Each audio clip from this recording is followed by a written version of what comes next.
Do not attempt to adjust the volume. We are controlling the broadcast. For the next hour we will control all that you hear. You are about to experience the knowledge and insights of the Media Mothership. Okay, welcome here to Media Mothership on, as always, broadcasting out of Edge Radio Studios in Nipaluna, Hobart, Tasmania. And on this show, we explore everything in and around the world of movies, TV, culture, understanding how the world around us is shaped through this engagement with various media objects.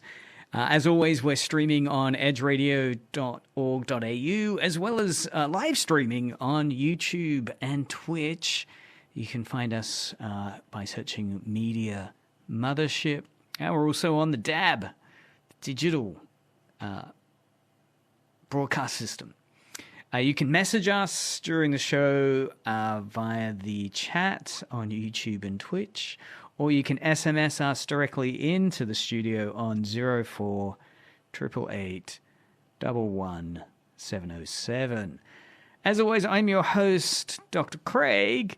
And on today's show, we're diving into various exciting little news pieces, may or may not have a connection to Halloween things. Who knows? We'll see what we can put together in terms of some unusual sounds and material like that. All right, so welcome back here to Media Mothership, and let's have a look at some unusual news stories that have been, coming via my desk. If you want to see the websites that we're discussing, you can go onto the YouTube or Twitch stream. The first one we'll set up with a little bit of an audio introduction, see if anyone has any audio experiences of this sound effect. I guess a clue is that you would have had to have traveled overseas to have heard this sound, but weirdly it's via kind of an Australian connection.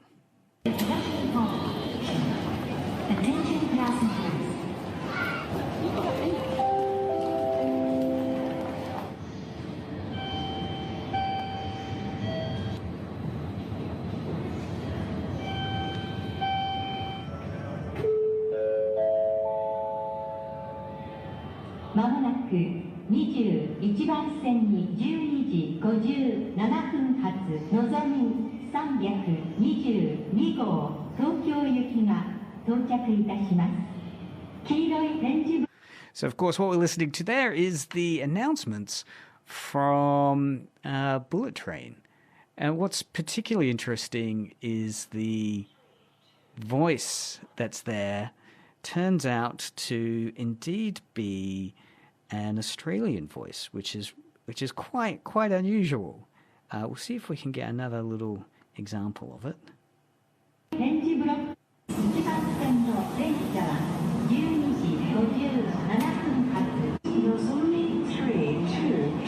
Bound for Tokyo. The next stop is Tokyo. There you go. So there's English instructions informing us when the next train is leaving or arriving in Tokyo.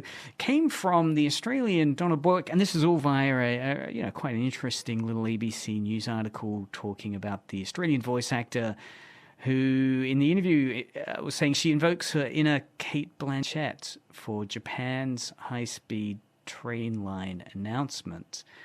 So it's a fascinating little look at how this kind of cultural hybridity, Burke's work, really does exemplify that type of, blending of different cultures. She has this Australian accent, which is saying she kind of channeled this Cate Blanchett posh style of voice from. And of course, putting it in a Japanese context, which, must create a somewhat unique or unusual auditory experience for a commuter as they're sitting there and, standing there on the station, and this, I guess hybrid Cate Blanchett, posh Australian English vibe voice is announcing it. It certainly is fascinating in terms of having traveled to Japan many times. The voices that are chosen for the train announcements that come in, and the type of English they're looking for, a particular type of English, a British type of English. In the article, she talks about how when she was first setting it up, she had to mimic the woman who had done it before her, doing the train announcements on the Japanese station. And this was a Canadian person who was instructed to try and do their best British accent. So here she is now as an Australian woman trying to do their best British accent, but based on a Canadian version beforehand of them trying to do their best British accent. So again, fascinating little cultural hybridity, a bit of globalization and localization. So we've got this interplay between a very global experience and a very local moment. So you've got a Shinkansen, this super fast train, which is a symbol of Japanese technological advancement, but it's using a local Aussie voice to make these announcements for English speakers. And this wonderful global influence, right? That we can localize this Australian accent to fit a very specific cultural context of the Shinkansen train arriving in a Japanese station and needing it to be understood across a variety of English speakers, whether they be from the US, Australia, New Zealand, Canada, or if English is their main second language, again, being able to be understood. So that type of localization, it's interesting that, in terms of identity, you've got this version of a voice that she says she's trying to convey. So she refers to it as the wanting to sound like the gentle mother. She says the gentle mother for Japanese commuters or commuters that are traveling in Japan. So unusual, right? To think of a type of identity that you're going to perform as a voice actor and how you hope that's going to be perceived in a different cultural setting. So this is a kind of gentle mother, maybe the universal gentle mother, who knows? It'd be interesting to see if many people would decode that voice as being the sound of the gentle mother. Let's see if we can get another little example of it.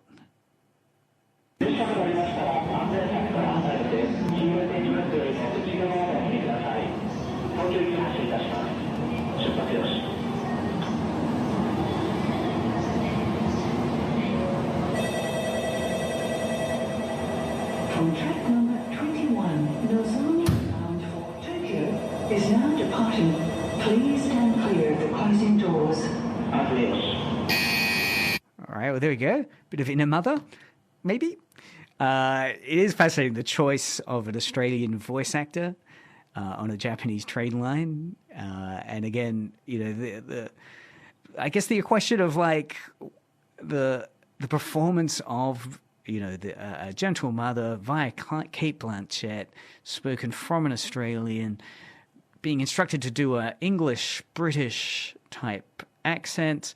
But the example they'd given her of the previous performer was Canadian doing their British accent. So again, there's this wonderfully dynamic cross-cultural exchange moment. And, it'll be intriguing in years' time, or even if we were to play that the Canadian British voice announcement, that kind of nostalgia that can be there. Because it's interesting that, this voice actor, Donna Burke, will have a long tenure as the voice of the Shinkansen announcement. That voice will be there for a number of years. And so for many commuters who are doing the daily commuter grind, or if they're traveling to Japan, that would be incredibly, or maybe a little, nostalgic afterwards, right? That would ground it specifically in, the 2024 trip, or the time you work there during those periods. It can be interesting to think how those accents, those Australian accents, have this kind of globalization, this kind of cultural hybridity. Yeah, quite interesting.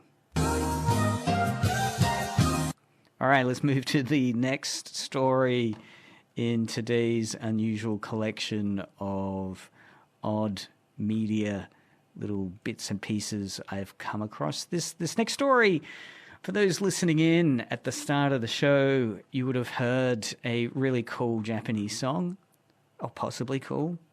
This, of course, was from the new Prime TV series Like a Dragon, Yakuza.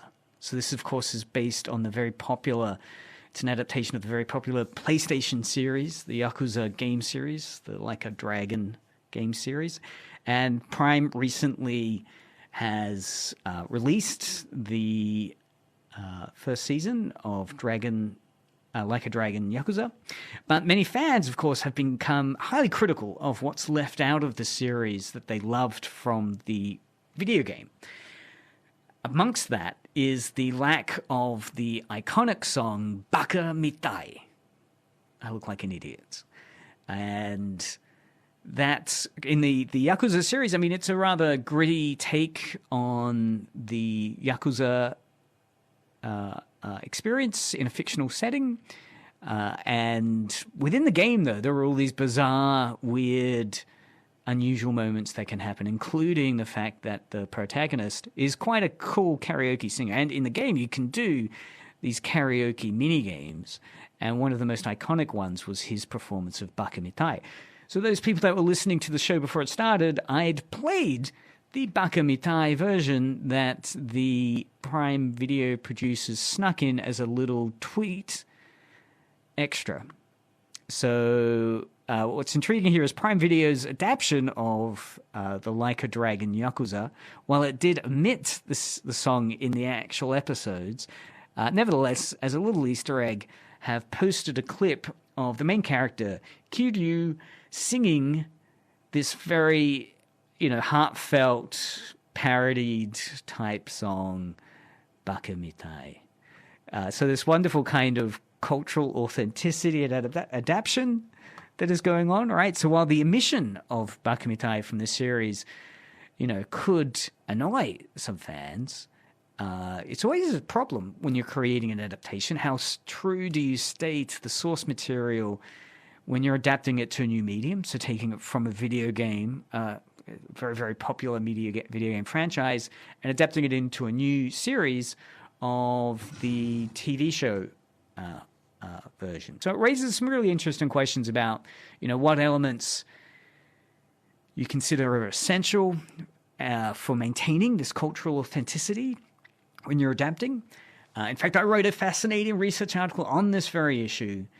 Well, not this very issue, way back with the Yakuza 3 when it was released, and it was adapted, or localized, would be more accurate, localized into the West. Fans were really annoyed at the kind of the more weirder aspects of the Yakuza series, which had been left out, edited out of the localization of it into English. So similar in that space, not only do you have that tension around what you leave out, what you include when you're adapting it across medium, similar questions are there with what you're going to leave out and keep in when you're localizing it, when you're subtitling it, and revoicing it from Japanese to English in its English release as the video game. Also, this story is a classic example. So this story is from IGN, Prime Video's Like a Dragon Yakuza leaves out series most iconic song, ... then posts a clip of Kiryu singing it. All right, so this is from IGN article. What's interesting about that, of course, is that you have this fan culture engagement, of course, which inevitably kicks in around this material. So by posting this clip of Kiryu singing Baka Mitai, while they had initially omitted it, clearly they had in mind that some fans really want a little bit of fan service, a little bit of fun, Easter egg content. So, yeah, I guess Prime Video had kind of mapped this out in its promotion launch for the Like a Dragon series by lining up this tweet that they were going to post off with a full performance that he does, right? It's a wonderfully produced karaoke version we can hear there in the background that he's singing in a classic kind of, 80s, 90s karaoke disco booth in Japan as he's rocking out. And the great thing, if you can track down the tweet, is that it has the captions that he's singing along to in this little room. So it's all very cute. But, yeah, very much wanting to have that fan engagement by acknowledging, while they left it out of the series, nevertheless acknowledging the importance of fan culture and their power to, influence the narrative around the reception of this series, if it's going to be positively received, by doing these little kind of fan service acts, like the Baka Mitai example here from the IGN, from the Twitter clip that they've put out. It's also fun in terms of, I guess, the nostalgia that this might trigger. I mean, everything it feels that we cover once we're talking about popular culture has an aspect of nostalgia. As, this Baka Mitai song is a really, kind of fondly enjoyed part of the Yakuza series. I forget which Yakuza game it came out in, 3 or 4 or 2, and then it became referenced in the following Yakuza games because fans enjoyed so much this performance. And again, the nostalgia of its performance, that it's a very campy, karaoke performance of a kind of anchor type serenade that he's singing, which, would probably hit a Japanese audience even more nostalgically.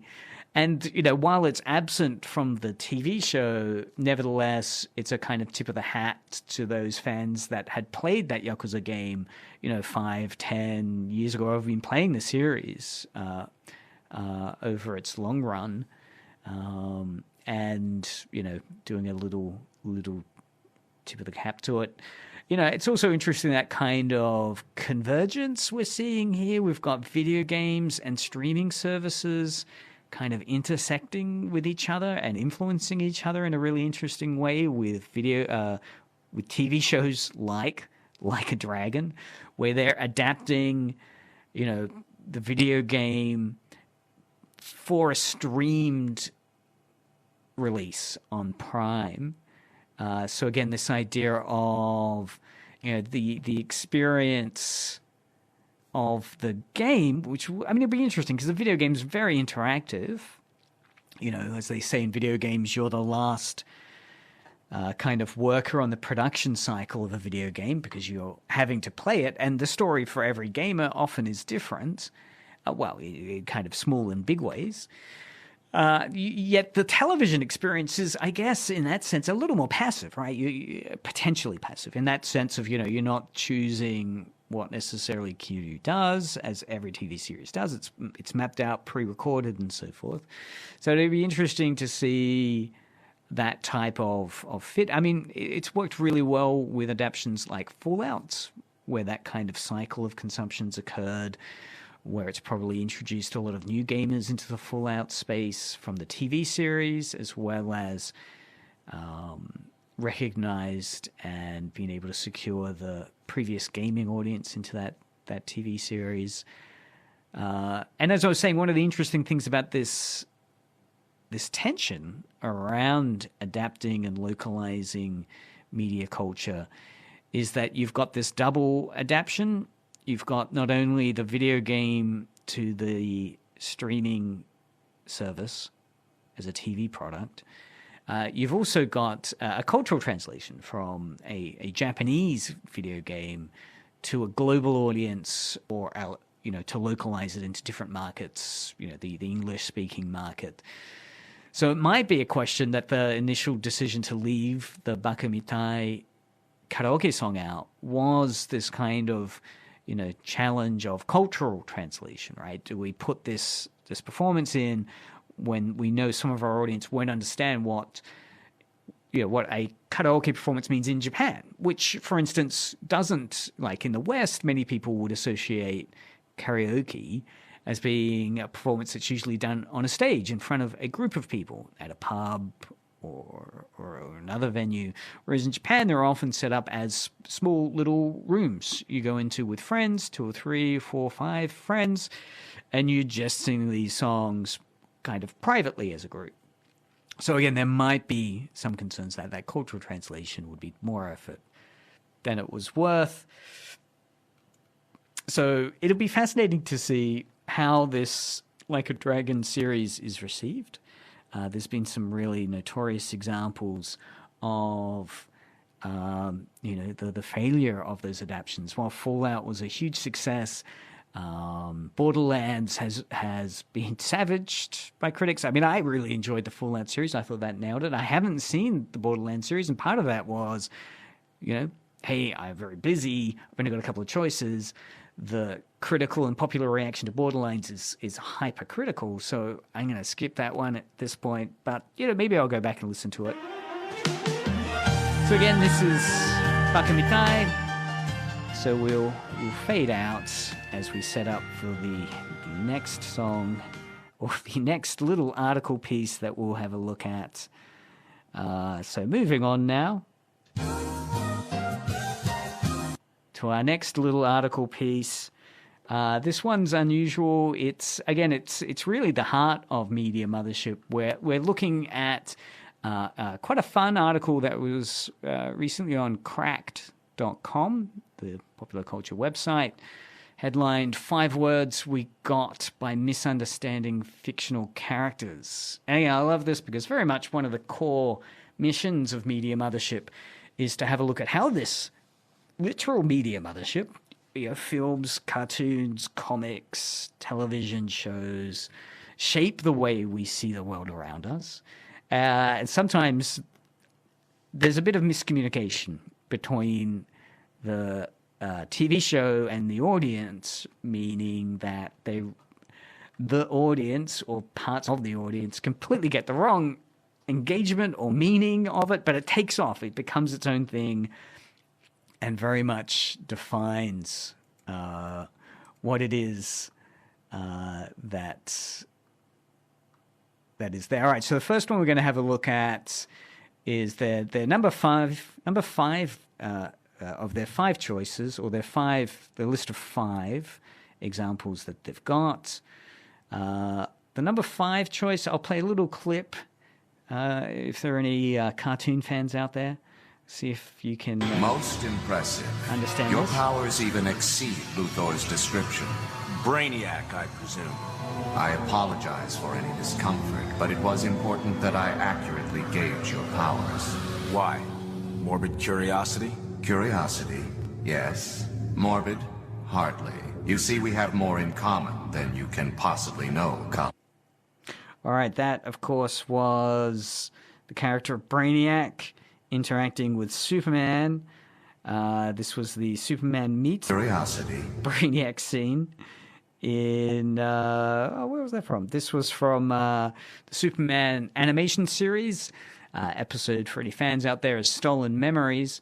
And that scene, of course, is introducing Brainiac. So he's a kind of antagonist. He's a villain in the DC comic book universe who often fights Superman. Now, I understand many people might not have heard him, but the Cracked article points out that people may have come across the term Brainiac, right? So the character's name's Brainiac, and of course it's because he's a hyper-intelligent being. What's interesting that the Cracked article points out is that this slang term, Brainiac, did not exist when the comic first portrayed this character. So when the comic debuted in 1958, it didn't... Brainiac wasn't a term in English. So the association there is that it's become a term because of this comic book character called Brainiac. And these days, this Brainiac term can be used to refer to real-life smart people. So someone could be called a Brainiac because they're hyper-intelligent. But of course, as the correct article points out, we're kind of forgetting there what it initially means, all right? It doesn't simply mean smart person, right? So saying you're a total Brainiac as a kind of endearment or a recognition of their intelligence and knowledge. What's fascinating here is that the original writer behind the character of Brainiac, the writer's name's Otto Binder,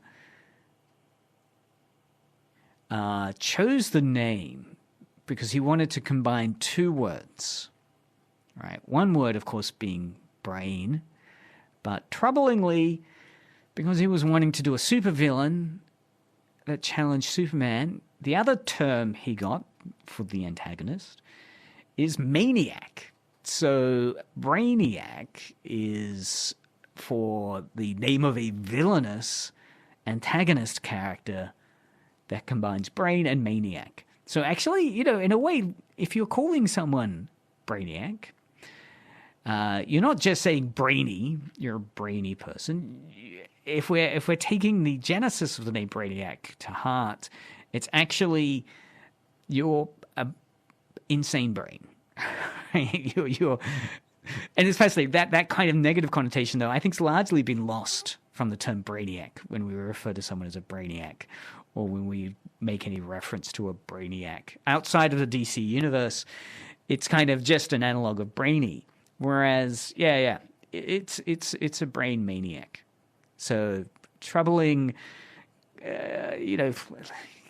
forgetting maybe of the origin of that term, or at least how the original author decided that term could best be used. All right, moving on to number 4. Let's have a look now. Start with a little bit of a trailer. So I will play the start of a trailer. We'll see if anyone can guess what trailer this is from. The clue is that it's a Disney film. Look! The magic feather! All right, the magic feather. I can see it all now! Any guesses? Look! You're flying! You're flying!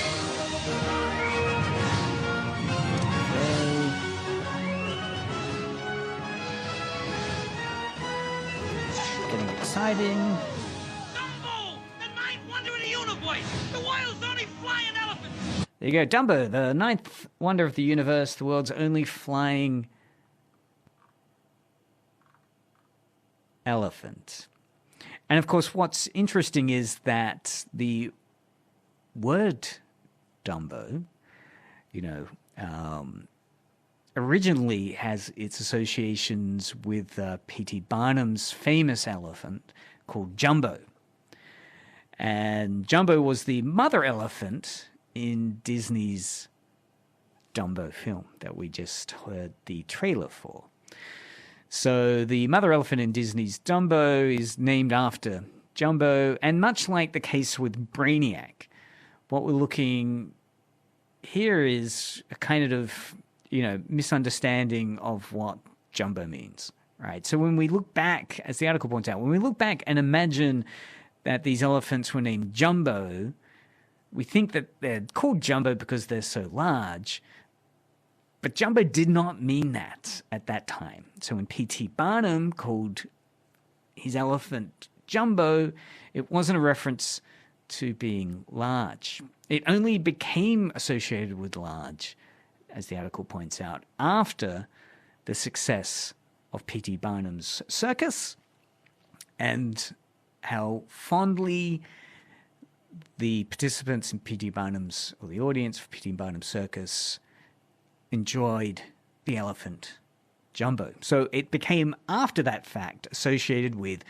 as an adjective, a word to describe big stuff. Right? Jumbo's keeper, the article points out here, Jumbo's keeper, Matthew Scott, named him, and the name might have been taken from the Swahili word for hello, which I'm not going to attempt to say. Hujumbo, possibly. It certainly spells similar to Jumbo. It also, however, might have been based on the existing English slang word jumbo, which at the time meant clumsy. So there was a slang term in the 1860s, jumbo, and it meant to be clumsy.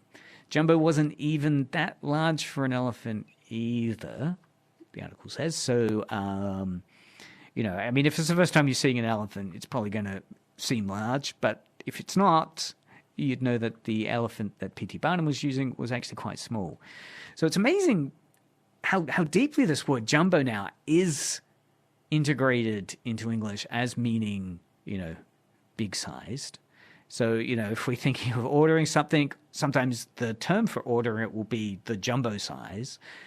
And it's become an accepted category that jumbo means to be made big. But its actual historical roots aren't at all associated with size and largeness. They seem to be more associated with either the English clumsy word, right, the slang word clumsy, right, the 1860s jumbo word meant clumsy, or potentially a Swahili word for hello, neither of which have any association with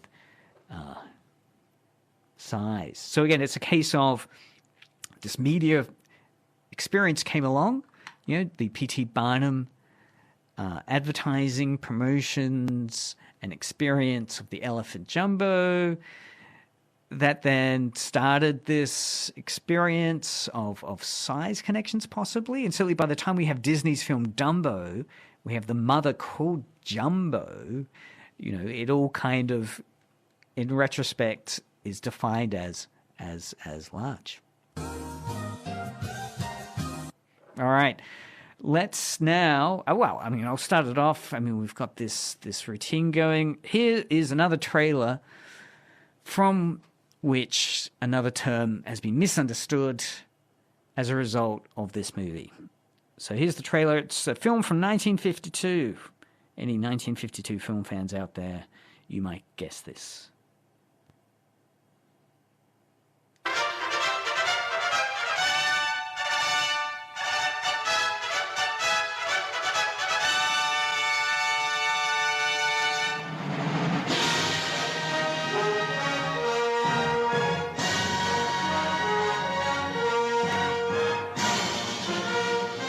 Citing classical music. Ivanhoe brings to the screen a romance that has grown immortal. An epic of gallantry, intrigue, and adventure in the tumultuous days of England's crusaders. Sir Walter Scott, the great storyteller, gathers his characters together at the tournament at Ashby. Here for the sports of chivalry come Rowena, Saxon queen, on the arm of Cedric, and Isaac of York with his daughter, the beautiful Rebecca. Here too come Locksley and his forest outlaws, and the brave, preening Norman knights.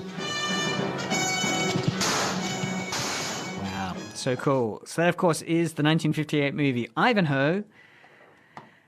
And one of the terms which gained common use from Sir Walter Scott's novel Ivanhoe was the term freelance, right? So if you're going to go freelance, it's kind of this term now that's seen as someone who isn't under contract to any particular person and they can work for whoever they want.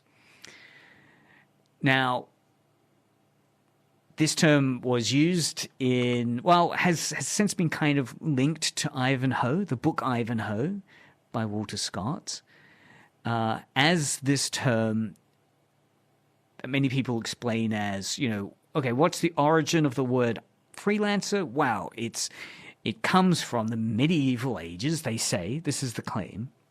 That turns out not to be true. The claim is because it's in Ivanhoe, many people thought it was real, and they would say, well, in the medieval ages, it's a knight who would be free to use his lance, right? Free to use his lance to fight for whoever paid him, right? So free lance, right? Because knights would have lances, and some knights could be kind of mercenary type individuals, or under, some discretion to be allowed to fight whoever they want, and they were free lancers.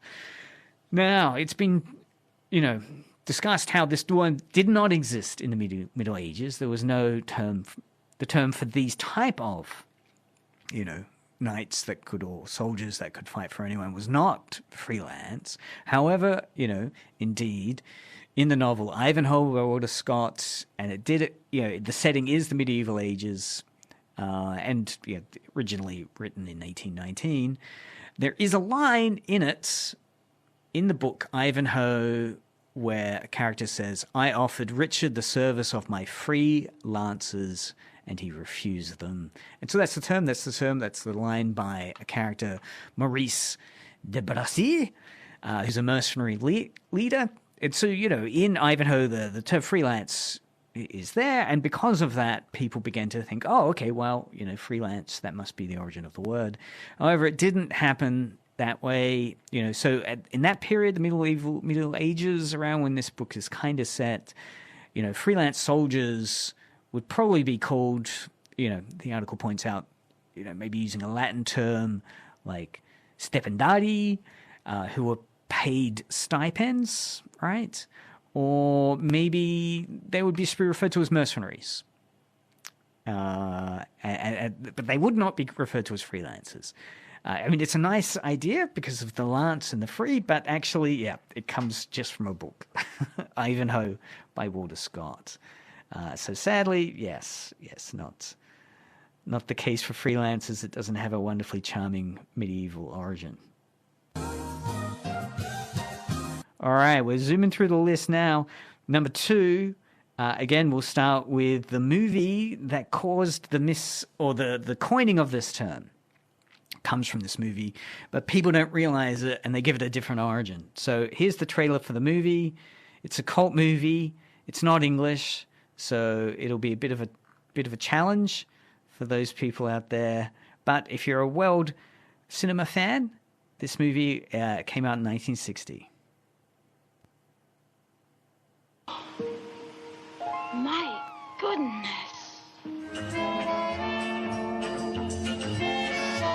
Don't know if anyone knows this music.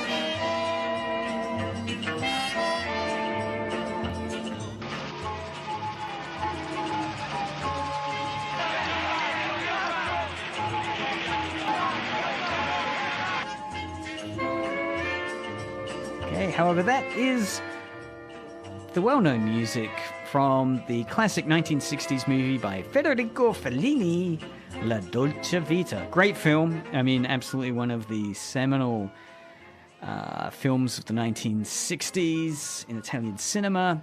Well worth watching. So some highly memorable scenes in it. What's interesting about this film, though, is the word paparazzi. Right? So it sounds like an Italian word, paparazzi. And we conjugate it, as the correct article points out, we conjugate it like an Italian word when we're saying it in English. And you can use it as a plural, while a singular member of the paparazzi is a paparazzo. So again, this idea of this term paparazzi, and what's interesting about this term is paparazzi, while it is indeed an Italian word, as the article points out, it's actually an Italian name. It's in an Italian film. So the movie that we heard the trailer from, or the song from, is the 1960s film La Dolce Vita by Federico Fellini. Paparazzo is a photographer. So it's actually the character's name, Paparazzo, who travels with a celebrity character, right, Marcello, and he's grabbing photos of him throughout the story. And one of the writers on the film said Fellini took the name paparazzo for this character, the photographer character in the film La Dolce Vita. So one of the writers later on has said that Fellini took the name from a book called By the Ionian Sea, where paparazzo was the name of a real hotel owner. So the name is still common around that area in Italy today. Time magazine, for instance, used the word paparazzi as an article they wrote on photographers in 1961. And after that Time article came out in 1961, the word started to spread from there. So the first use of the word paparazzi, paparazzo, or paparazzo, is from the movie La Dolce Vita, where the character is behaving like we'd refer to as paparazzis today behaving. That is, they're taking a lot of photos. And in the film, you know, we've got a celebrity character, a director who is surrounded by people constantly photographing them, like paparazzis do. But that wasn't a term that in any way kind of defines it. In that original use of it in the film, it was the name of a character, and then the Time magazine picked it up, and then it became quite strongly associated. As the article goes on to point out, incidentally, paparazzos, so the character, paparazzos, big target in La Dolce Vita isn't a celebrity, but a supposed sighting of the Virgin Mary outside of Rome. So the article claims maybe it's appropriate then that we call celeb photographers paparazzi, because in later years, paparazzi would indeed seek out photos of the celebrity Madonna. Boom. All right, so moving on now to the last little piece of kind of words that we've misremembered and misunderstood from movies. All right, this one, again, we can set up with a great little clip. Here we go. We'll have a listen to this clip. We'll see if anyone knows what I mean, you'll definitely get it from the opening chords here. I mean, that's pretty classic. Code red. Silent approach. All right. Yep. That's right. Hawaii Five-0. I mean, classic, fantastic, 1968. Stay where you are. I want some music beat. Actually, so here we have the bit of dialogue. If you listen here. This is McGarrett, Hawaii Five-0. Stay where you are. I want some answers, and I want them now. Okay, that's a character in a helicopter who's like, yeah, this is McGarrett, Hawaii Five-0. What's really fascinating here is the term Hawaii Five-0. And you might think that, you know, you're using some kind of code word, Hawaii Five-0. Like there in the helicopter, for instance, we heard the McGarrett saying, yeah, this is McGarrett, Hawaii Five-0.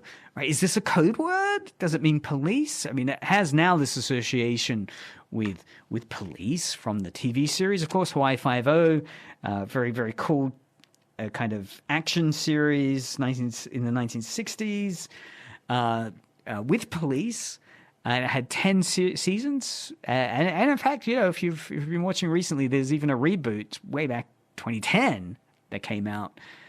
But yeah, a long-running series.